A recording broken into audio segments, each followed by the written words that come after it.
ebbanga lyonna tuzze tukyogera lunye era nange nyine nze nkyogera lunye nti amaanyi ge bayita amaanyi g'abantu ge gasingira ddala n'okubeera ag'amaanyi okusinga bamemba ba paalamenti bennyini.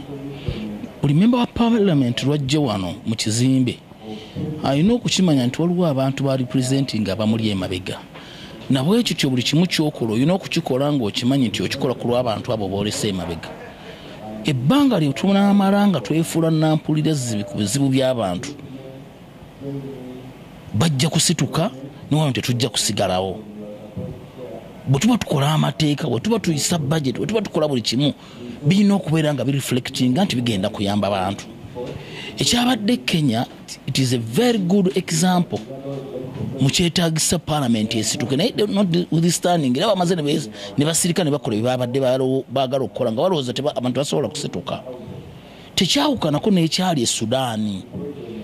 Bannansi bwe bamala okkizuula nti gavumenti yaliwo tekyalina kye basobola bakolera baagisitukiramu. Ng'ogyeko okugamba nti waliyo baganda baffe abakolera eyo, nti waliyo baganda baffe abalinayo emirimu and what have you, omulirwano gwokya bbiri.